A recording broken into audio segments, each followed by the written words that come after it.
Telangana, like I mentioned, was not a state that was given on a platter to us. We in fact had to fight really hard, struggle really hard, led by our very able leader, Shri KTR. It was born out of struggle, sacrifice, and ultimately the world's largest democracy. The government of India had to heed to the popular demand of the people of Telangana. Our story, the state story, is a story that represents dignity, aspiration, and progress. What is that story? I would like to elaborate in a bit. This conversation for me is special because and is bigger, not just from one state's perspective, but not just from a region's perspective, but to give you hope that one state can achieve, so much within a decade. The rest of India can also accomplish a lot more to create a national momentum. Because India has always been treated as one country with a lot of promise, with a lot of hope, with a lot of potential. And it's been 80 years since independence. Now there is a new goalpost. We talk about Vikasit Bharat in 2047. But I think the promise, if it has to be delivered, if it has to be fulfilled, there are a lot of things that India needs to get right, and Telangana can certainly be the lighthouse of the rest of the country.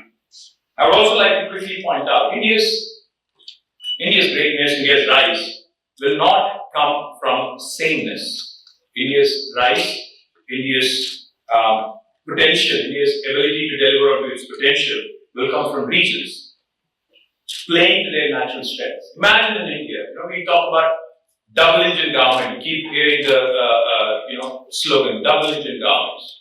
But imagine in India, with 28 engines all roaring to go. Imagine a Formula One race for a minute. Are there any F1 fans here? I'm sure. I'm not talking about the movie. I know Brad Pitt, of course, but imagine a Formula One race where you have 20 race cars competing against one another and bustling with energy, and really going at each other. India could be a similar story unfolding, provided our 28 states play to their strengths, play to their potential, and eventually accomplish the collective dream of being in the first world by 2047.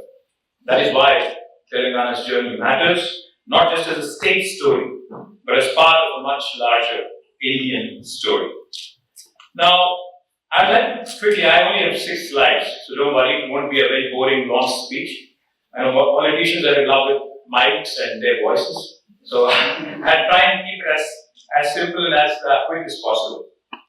India is no more just the back office of the world. I think most of you would agree with me on that, because it's not just the back office, it's not just a large market that the world, especially the enterprises across the world look at. But India is in fact a very serious, long-term operating platform for all the enterprises across the world. This is probably a very, very dynamic shift, which really provides an opportunity for a lot of enterprises to lean in and probably pick up opportunities. We're no longer a country that just is about potential. We're becoming a country of platforms, of ecosystems, and brimming with confidence. In fact, India offers unbridled talent. We offer market scale, and we also offer policy, which is extremely important, aligned with the digital infrastructure needs of current day enterprise. We produce, when I say talent, India has the world's largest think force on the planet.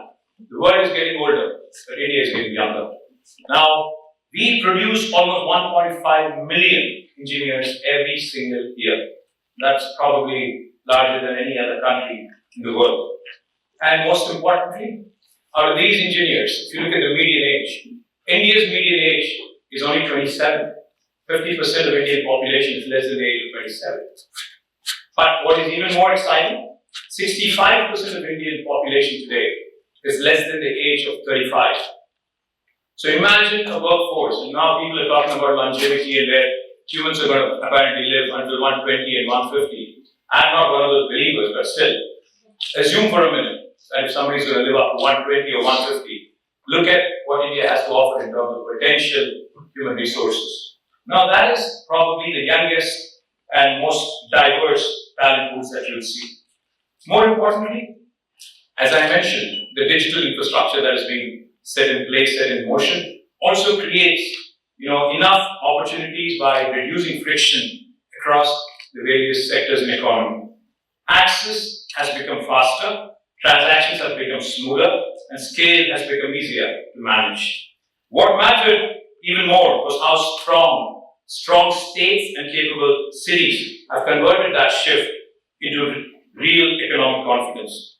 Now, India is not just a cost story anymore. It's not just a low cost, high value human capital that is at the offering. It's a capability story. In fact, it's a story of young Indians who really want to change over the course of the next decade or so the face of the rest of the world, provide solutions, not just for India, but for the rest of the world as well. If you look across India, I think states, when I mentioned 28 different states all being powered and playing to their natural strengths, etc., what do I mean? What I mean is if you look at Tamil Nadu has built in depth trade, manufacturing, and logistics capabilities over the last several decades. If you look at Karnataka, again, one of my favorite states in the country, especially Bengaluru as a city, has become the Silicon Valley of India without question. It has built innovation density at scale. And if you look at Maharashtra, led by Mumbai and Pune, of course, have built financial gravitas and metropolitan scale, which is comparable even to a city like New York. Anybody from Bombay here? Do you still call it Bombay or Mumbai? Mumbai, of course, Amchi Mumbai.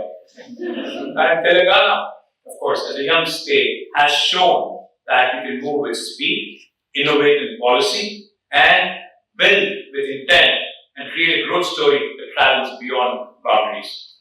And the larger lesson is very simple. India may attract attention through Prime Minister Modi and others at international and national forums, but investment decisions are made locally, at the state level, at the city level, on the ground. That is extremely important to understand. When people talk about enterprises and entering India, please remember, there are 28 different Indias out there. You have to pick which part of India you want to enter, because your entire experience hinges on choosing the right kind of state and on having a bilateral conversation with the states that are important. Because a lot of enterprises, they need to decide what works very well for them. Because what works for Google might not work the same for Apple.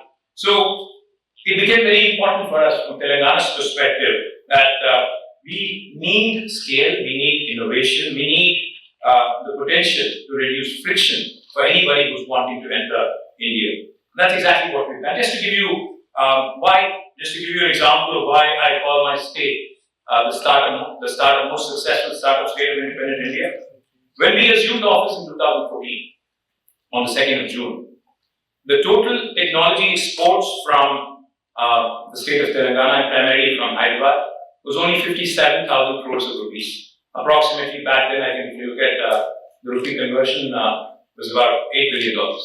But by the time we left office in 2023, it rose from 57,000 crores to almost 2.72 lakh crores. And this is despite COVID. This is despite 2 years of crisis that has affected everybody across the world. The technology sector employment alone, when we assumed office in 2014, it was about 323,000 to be precise, 3.23 lakhs. And when we left office, it was almost 1 million people working in technology sector alone in Hyderabad. You could see how quickly we were able to ramp up in terms of numbers, how quickly we were able to support all these enterprises across the world and attract investments in billions and billions of dollars. Just to give you an example again, guess where Amazon's world's largest campus is? Hyderabad, not in Seattle. So, again, an incredible story where we could deliver all permissions to Amazon within 11 days of them applying to build the world's largest campus. Guess where Google's, Apple's, Meta's, and even Uber, Salesforce, Micron, Novartis, their second largest base outside of the US is Hyderabad. It's my fiduciary responsibility to the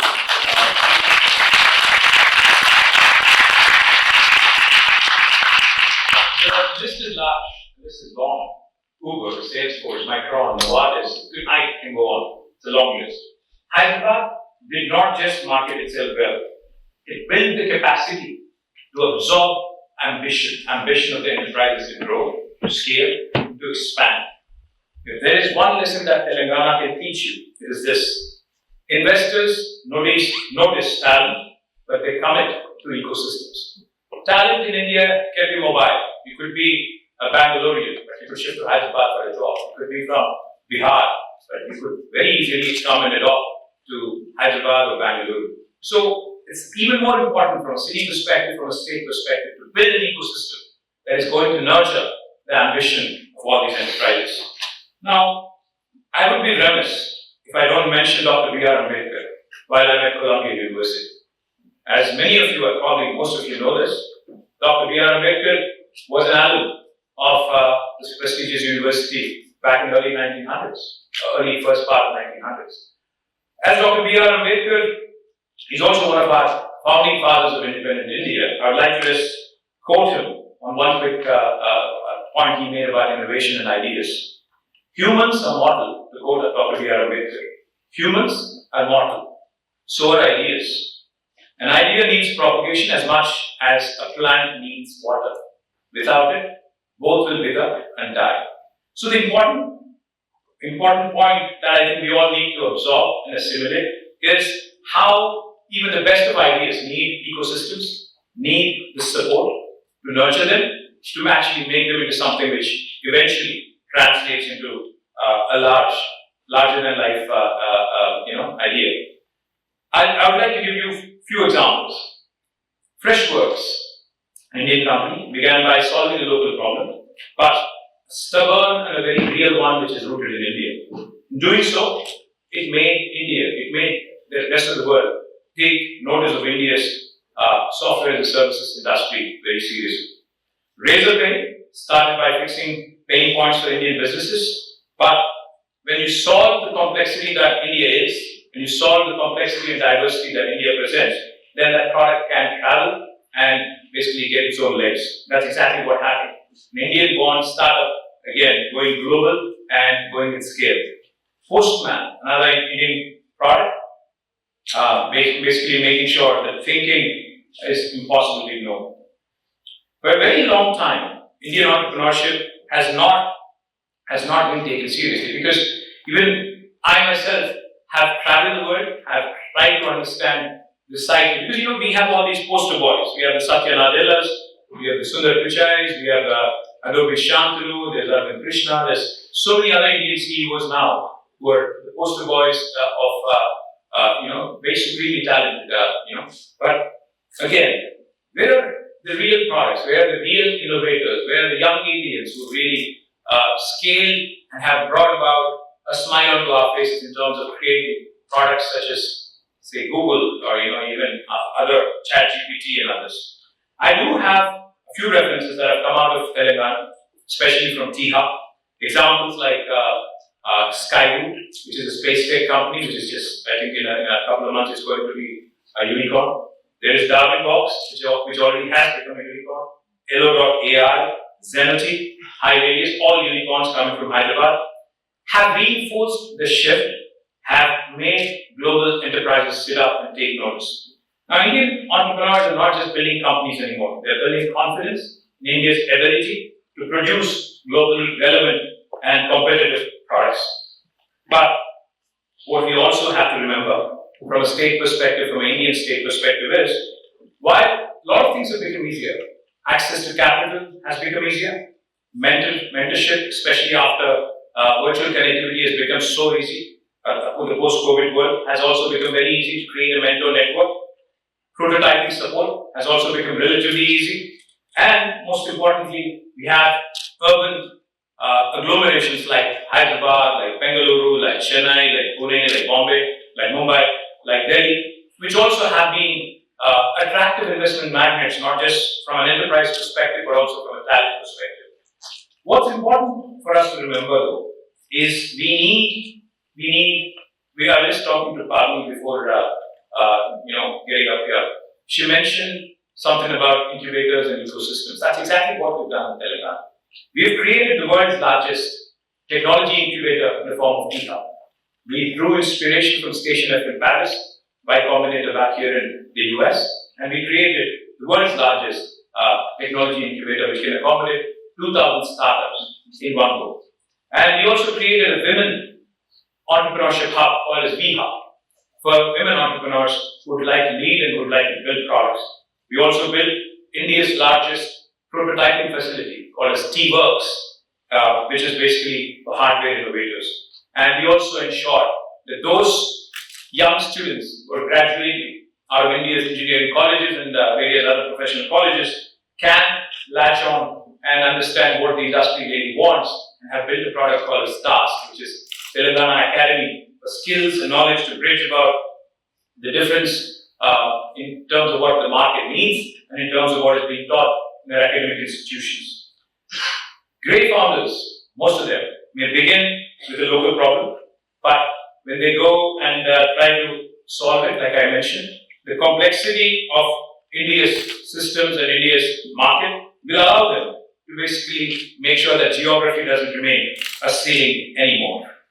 I would like to quickly point out T-Hub, T-Works, V-Hub and Task, which I just talked about, have really changed and have really contributed to the innovation ecosystem in Hyderabad.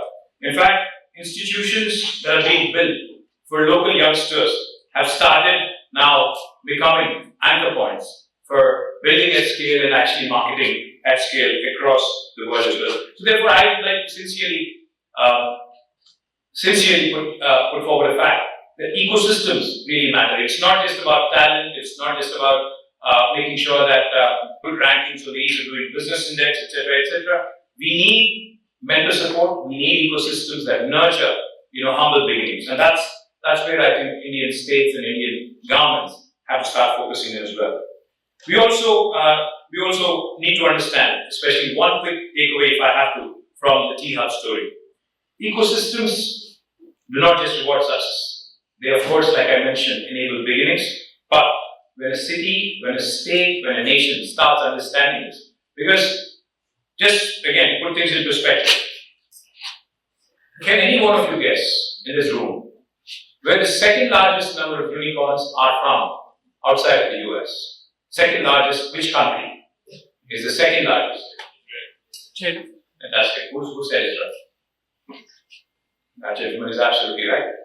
I mean, a lot of people would say China, assuming that it's a large nation with more than 1.5 billion people, etc. But a small country like Israel today has the second largest number of unicorns on the planet outside of the US. But of course, the US is US. It's got a huge swath of land and large population. But Israel, as we all know, is a very small nation.